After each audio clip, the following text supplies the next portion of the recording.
नमस्कार, जय हिंद दोस्तों। मैं अजय सर आपके यूट्यूब चैनल शिक्षा अकेडमी कन्नौज में हार्दिक स्वागत एवं हार्दिक अभिनंदन करता हूं। आज हम बात करेंगे औसत में अगली वीडियो की। तो इसमें पहला क्वेश्चन आपका 7 संख्याओं का औसत 8 है, एक अन्य संख्या को शामिल कर लिया जाए तो औसत 9 हो जाता है, तो नई संख्या क्या होगी? तो देखो, सबसे पहले हमने बोला था औसत होता है संख्याओं का योग बेटे संख्याओं की संख्या। जब भी इनका योग निकालेंगे तो औसत में संख्या का गुणा कर देंगे। तो योग कैसे निकाल पाएंगे? तो सात सात संख्याएं आपकी हैं, 7 संख्याएं, औसत है 8 का, तो 7 में 8 का इंटू करेंगे 56, यानी उन 7 संख्याओं का जो योग होगा वो 56 होगा। फिर कह रहा है एक अन्य संख्या को शामिल कर लिया जाए तो औसत 9 हो जाता है। आप 7 संख्याओं से एक अन्य संख्या को सम्मिलित कर लेंगे तो आपकी संख्याओं की संख्या हो जाएगी 8। तो संख्याएं अब 8 होंगी, लेकिन औसत भी 9 हो जाता है, यानी औसत में भी 1 की वृद्धि होकर औसत हो गया आपका 9। तो 9 का 8 में करेंगे तो ये 72 हो गया। 7 संख्याएं थी तो 8 के औसत से उनका योग 56 है। जब एक संख्या शामिल कर लेते 8 संख्याएं हो गई तो उनका औसत 9 हो गया, तो उनका योग पूरा हो गया 72। तो कह रहा कि नई संख्या जो होगी वो क्या होगी? यहाँ पर 8 संख्या है, यहाँ 7 संख्या है, तो इन्हीं का डिफरेंस तो एक संख्या का है। तो 72 में माइनस कर देंगे हम 56 को, तो 72 से 56 को घटाएंगे तो यहाँ पर आपका आएगा 16। तो जो नई संख्या होगी वो कितनी रहेगी आपकी? 16। तो यहाँ पर 16 ऑप्शन आपका सही है। अगला क्वेश्चन देखते हैं। लिखा है सचिन तेंदुलकर की 11 पारियों का कुछ औसत है, यदि 12वीं पारी में 120 रन बनाए तो औसत में 5 की वृद्धि हो जाती है, तो नया औसत ज्ञात कीजिए। तो देखो, सबसे पहले हमने मान लिया 11 पारी में कुछ औसत बनाते हैं, माना कि औसत x है। इसको हम दो मेथड से आपको बताएंगे। माना कि औसत उनका मान लो पहले का 11 पारी का x है, माना औसत बराबर कितना x है, तो औसत जब x हो 11 पारियों का, तो 11 पारी में x औसत है, तो 11 इंटू एक्स, यानी योग कितना हो जाएगा? 11x। तो 11x योग हो गया, ये 11 पारी का योग है 11x। लेकिन वो कह रहे हैं कि 12वीं पारी में 120 रन बनाते हैं, तो 11 पारी का योग इतना हो गया 11x, और 12वीं पारी में 120 रन बनाते हैं तो 120 और ऐड कर लेंगे। तो 11 पारी का योग है 11x, 12वीं पारी में 120 रन बनता है तो 12 पारी। तो कुल मिलाकर संख्याओं का योग ये हो गया, और संख्याओं की संख्या अब 12 हो गई। लेकिन वो कह रहा है कि औसत में अब 5 की वृद्धि होती है। तो पहले हमने औसत माना था x, और अब 5 की वृद्धि होने से x प्लस 5 अब औसत हो गया। 12वीं पारी 11 पारी में तो औसत x होना चाहिए था, लेकिन 12वीं पारी में 120 रन बनाते हैं तो अब पारियों की संख्या 12 हो गई, औसत में x 5 की वृद्धि होगी तो x प्लस 5 हो गया। अब इनका गुणा करें तो एक का जब इधर करेंगे क्रॉस में और इसका इधर करेंगे तो एक का करेंगे तो 11x प्लस 120 ये रह जाएगा, बराबर में 12 का उधर करेंगे तो 12x और प्लस का 12 पंचे 60 हो जाएगा। अब इस x को इधर लाएंगे तो 12 में एक 11x से घट जाएगा तो यहाँ पर x माइनस का आएगा, बराबर में ये 120 उधर जाएगा तो घट जाएगा, तो 120 माइनस के 60 प्लस के तो माइनस के 60 हो जाएंगे। तो यहाँ से आपका कितना आ गया? x की वैल्यू आपकी आ गई 60 वर्ष। यानी कि जो पहले का औसत था 11 पारियों का वो कितना है? 60 रन औसत है। लेकिन वो कह रहे हैं कि 12वीं पारी में 120 रन बनाते हैं तो 5 की वृद्धि होने से अब औसत 60 तो पहले था 11 पारी में, 12वीं पारी में 120 रन बनाते हैं तो औसत कितना हो जाएगा? तो नया औसत उनका हो जाएगा 65 रन का, है ना। अब इसको देखो दूसरे मेथड से हम कैसे समझते हैं। मान लो उन्होंने 11 पारी में कुछ रन बनाए होंगे, कितने भी रन बनाए हमें नहीं पता है, कुछ औसत उनका है 11 पारी का, लेकिन वो ये बात कह रहे हैं कि 12वीं पारी में सचिन तेंदुलकर ने 120 रन बनाए हैं, तो 12 पारी में 120 रन बनाए और 5 की वृद्धि होती है। जब 120 रन बनाए तभी तो 5 की वृद्धि हुई है। तो कौन सी पारी में? 12वीं पारी में। तो 12वीं पारी में 5 की वृद्धि होकर उन्होंने कुल मिलाकर 60 रन औसत से अधिक बनाए होंगे, है ना। क्योंकि पहले जो औसत है वो तो उन्होंने मेंटेन किया होगा 120 रन में, लेकिन जो भी 120 रन से अधिक बनाए हैं वही तो औसत को बढ़ा पाएंगे। तो 12वीं पारी में 5 रन बनाए तो 12वीं पारी में 12 में 5 का गुणा कर देंगे तो 60 रन, यानी औसत जितना रहा है उससे 60 रन उन्होंने अधिक बना लिए। और 120 रन बनाए थे तो 60 रन अधिक बना लिए, तो वो 60 अगर माइनस कर देंगे तो हमें पता चल जाएगा उनका पुराना औसत कितना रहा होगा, 60 रन। लेकिन वो कहते हैं कि 120 रन बनाते हैं 12वीं पारी में तो औसत में 5 की वृद्धि होती है, 60 में 5 जोड़ देंगे तो कितना हो जाएगा? 65 रन औसत। तो देखो आप चाहे मेथड नंबर 2 से लगाइए, कितना सरल है। 12वीं पारी में 60 रन 120 रन बनाते हैं तो 5 की औसत की वृद्धि होती है, तो 12 पंचे 60 रन, ये बढ़ गए तो औसत में 60 रन बढ़े, 120 में 60 घटा देंगे तो पहले का औसत 60 रहा होगा, तो नया औसत करेंगे 60 में 5 जोड़ेंगे तो 65 वर्ष, है ना। अगला क्वेश्चन देखते हैं। लिखा है एक नाव में बैठे हुए 5 व्यक्तियों का औसत 38 केजी है, उसी नाव का और उसमें बैठे हुए व्यक्तियों का औसत भार 52 केजी है, तदनुसार नाव का भार कितना होगा। इसको भी दो तरीके से आपको बताएंगे। सबसे पहले एक नाव में 5 लोग बैठे हैं, उनका औसत कितना है 38। तो देखो 5 लोग बैठे हैं और औसत आपका 38 है, तो औसत योग कैसे निकालेंगे, औसत गुणे संख्या, जितने लोग 5 लोग 38 का करेंगे तो 38 पंचे 190, यानी कि 5 लोगों का जो योग होगा, वेट का जो योग होगा, भार का योग होगा, वो कितना होगा 190 का। लेकिन कह रहा उसी नाव का और उसमें बैठे हुए व्यक्ति व्यक्ति तो 5 रहेंगे, अब नाव को भी सम्मिलित कर लिया जाए तो लोगों की संख्या कितनी आपकी होगी, 6 लोग हो गए। तो 6 लोग हो गए नाव को शामिल करने से, पहले 5 लोग थे, 38 औसत था, अब 6 लोगों में औसत कह रहा कि 52 हो जाता है।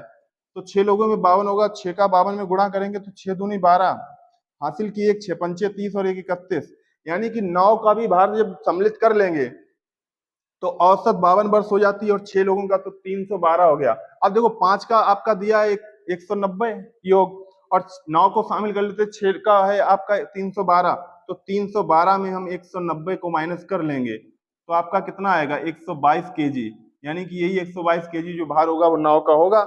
आगे देखो दूसरे मेथड में, आप मेथड नंबर 2 से, पहले तो औसत 38 आपका है 5 लोगों का, तो औसत जितना होता है उतना तो कोई भी लेके आएगा, जब औसत बढ़ेगा तो कुछ ना कुछ अपने औसत से बढ़ा के आएगा, और जब कभी औसत घटता है किसी संख्याओं का तो अपने औसत से कम लेके आएगा। तो 38 औसत है तो हमने 38 लिख लिया, लेकिन अब 5 लोगों की जगह उस नाव को भी शामिल करने से लोगों की संख्या कितनी होगी आपकी, लोगों की संख्या आपकी 6 और हो गई, तो 6 लोग हो गए। लेकिन औसत में देखो वृद्धि कितने हुई, पहले तो 5 लोगों में 38 की थी औसत, 38 औसत था 5 लोगों में, लेकिन अब 6 लोगों में 9 को शामिल कर लेंगे तो 6 लोगों में 52 हो जाता है, 38 से 52, यानी कि कितना 52 माइनस 38 कर दोगे तो कितना आएगा यहाँ से 14, तो 14 की और वृद्धि हो जाती है कितने 6 लोगों में, तो 14 छंग कितना हो गया 84, यानी 84 केजी का और उसमें बढ़ोतरी होती है जब नाव को शामिल कर लेते हैं, क्योंकि 38 से 52 हुआ, 14 की वृद्धि हुई 6 लोगों में तो 84 ये,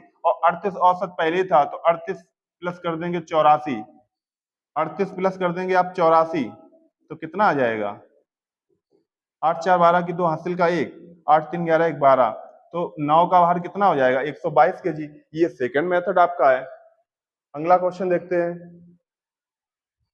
लिखा है 5 वर्ष पहले 4 लड़कों की औसत आयु 9 वर्ष थी, उसमें एक अन्य नए लड़के को शामिल कर लेने से उन पांचों की औसत आयु वर्तमान में 15 वर्ष हो जाती है, तदनुसार नए लड़के की वर्तमान आयु कितनी होगी। अब देखो 5 वर्ष पहले 4 लड़कों की, अब देखो 5 वर्ष पहले हम लिखते हैं, पहले 5 वर्ष पहले का ये है, तो 5 वर्ष पहले का हमारा कितना है, 5 वर्ष पहले में 4 लड़कों की औसत आयु 9 वर्ष है, तो 4 लोग हैं और औसत 9 वर्ष है, तो कुल मिलाकर उनका योग कितना हो गया 36। अब कह रहा अन्य नए, उसमें से एक नए लड़के को शामिल कर लेने से उनके पांचों की वर्तमान आयु 15 वर्ष। अब देखो ये 5 वर्ष पहले का कितना है, 5 वर्ष पहले का 9 का औसत है तो उनका योग 36 हुआ। अब 5 वर्ष बाद की बात करें यानी कि वर्तमान में आ जाएंगे, क्योंकि 5 वर्ष पहले और जब 5 वर्ष बाद होगा तो वर्तमान होगा। अब वर्तमान की जब भी बात करते हैं हम, तो वर्तमान में कितना होगा, सभी लड़के 5-5 वर्ष जुड़े ऐड होगा, तो यहाँ पर कितना होगा 36 ये हो जाएगा, और प्लस 5-5 चारों लोग जोड़ेंगे तो 20 वर्ष और जोड़ दो, कुल मिलाकर अब उनका वर्तमान में योग कितना हो गया 56 वर्ष। चाहे आप इसको ऐसे भी कर सकते थे कि 5 लड़कों का 5 वर्ष पहले 4 लड़कों का औसत आयु 9 वर्ष थी, तो ये 5 वर्ष पहले उनकी औसत आयु कितनी थी 9 वर्ष, और आज की बात करेंगे तो 5 वर्ष पहले अगर 9 थी तो आज कितनी है औसत 14 हो जाएगी सभी की, क्योंकि सभी 5-5 वर्ष बढ़ेंगे तो 14 हो जाएगी, 14 में 4 लड़कों का गुणा कर देंगे तब भी तो 14 चौके 56 आ जाएगा। चाहे आप ऐसे कर लो, 5 वर्ष पहले का निकाला 4 लोग थे तो 9 के औसत से 16 36 आ गया, वर्तमान में 36 ये, सभी 5-5 जोड़ेंगे तो 20 वर्ष और जोड़ के 56 हो गया। अब कह रहा कि अन्य लड़के, नया लड़का शामिल होता है तो उनकी वर्तमान में औसत कितनी हो जाती है। अब 5 लोग हो गए और औसत वर्तमान में 15 है, तो कुल मिलाकर कितना हो गया 75। ठीक है, वर्तमान में 4 लोगों की तो कितनी है 56, लेकिन जब 5वां लोग शामिल होता है तो औसत 15 हो जाती, तो कुल मिलाकर उनका योग कितना हो गया आप 75 हो गया। तो 4 लोगों की 56 है, 5 लोगों की 75 है, तो 75 में माइनस कर देंगे 56, तो यही तो 5वां लोग है, तो 75 में जब 56 को माइनस करेंगे तो कितना आएगा 19 वर्ष, यानी जो नया लड़का शामिल होता है उसकी एज कितनी है 19 वर्ष। आपका आंसर सही है। अगला क्वेश्चन देखते हैं। लिखा है 5 संख्याओं का औसत 27 है, यदि उनमें से एक संख्या निकाल दी जाए तो औसत में 2 की कमी आ जाती है, निकाली गई संख्या आप बताओ कितनी होगी। तो देखो मेथड नंबर पहले से देखते हैं। 5 संख्या का औसत 27 है, तो 5 गुणे करेंगे 27, यानी उनका योग कितना हो गया 135 संख्याओं का योग, क्योंकि 5 संख्या 27 औसत है तो 135 हो गया। कह रहा उनमें एक संख्या निकाल दी जाए। अब 5 संख्या से एक संख्या निकाल दी जाए, संख्या कितनी बची आपकी 4 संख्याएं बची, और औसत में 2 की कमी आती है। तो देखो 2 की कमी आ गई तो अब कितना हो गया 27 में 2 कम हो गया, उनका औसत हो गया 25। तो 25 में 4 का गुणा कर देंगे कितना हो जाएगा 100। तो पहले 5 संख्या का योग था 135, अब 4 संख्याओं का योग कितना है 100 है सिर्फ। तो देखो जो एक संख्या निकाली जाएगी तो वही तो संख्या का डिफरेंस होगा, तो 135 में -100 करेंगे तो निकाली गई संख्या आपकी कितनी होगी, वो संख्या आपकी 35 होगी। आप मेथड नंबर 2 से भी इसको देख लो। कह देंगे मान लो 5 संख्याओं का औसत कितना है 27, तो हम 27 तो औसत अपना लाएंगे। हमने बोला था जब भी औसत कम होगा तो उसमें जो औसत है उसमें हम बढ़ा के करेंगे, जो औसत बड़ा होगा तो उसमें औसत में कम करेंगे। जैसे अब देखो 5 संख्याओं का औसत 27 है, तो 27 तो ये औसत लाएगा, लेकिन कह रहा है कि अब एक संख्या निकाल दी जाए। तो अब संख्याएं आपकी बची 4, 5 नहीं बच के आपकी संख्याएं बचेंगी 4, तो 4 संख्याएं बचेंगी और 2 2 की कमी आती है। जब कमी आएगी तो औसत को बढ़ाना पड़ेगा, तभी तो औसत बराबर हो पाएगा। जब किसी में वृद्धि होती तो घटाते, जब कमी होगी तो जोड़ेंगे। तो 4 संख्याएं आपकी बचेंगी, एक निकाल दी जाएगी और औसत में 2 की कमी आती है। तो 4 में 2 की कमी आएगी, तो 4 गुणे 2 यानी कि 8 की कमी आ जाएगी। तो 27 ये प्लस 8 की कमी आएगी, तो 8 हमें और जोड़ने पड़ेंगे। तो 8 जोड़ दिए, 27 8 कितना हो गया आपका 35। तो चाहे ऐसे कर लो तब भी 35 आएगा। तो आपका ऑप्शन नंबर बी सही है। अगला क्वेश्चन देखते हैं। लिखा है 50 संख्याओं का औसत 38 है, यदि 2 संख्याएं अर्थात 45 और 55 हटा दी जाएं तो शेष संख्याओं का औसत कितना रह जाएगा। तो देखो माना कि 50 संख्याओं का औसत 38 है, तो देखो 50 संख्याएं औसत 38 है, तो 50 इंटू 38 कर देंगे तो 0 ये 8 5 40, 0 हासिल के 4 5 15 4 19, यानी कि संख्याओं का योग कितना आ गया आपका 1900। 50 संख्याओं का औसत 38 है, तो योग आ गया आपका कितना 1900। कह रहा अर्थात 2 संख्या निकाल दी जाए। संख्याएं जो निकाली जाएंगी वो एक तो 45 है, दूसरी 55 है, तो 2 संख्या निकाल देंगे, एक 45 है दूसरी 55 है, तो आपको 100 निकाल दिया जाएगा। 45 प्लस 55 तो 100 हो गया, तो हमें 100 निकाल दिया गया 1900 से। तो 1900 में अब 100 को हम निकाल देंगे, माइनस कर देंगे, तो अब संख्याओं का योग कितना बचेगा 1800।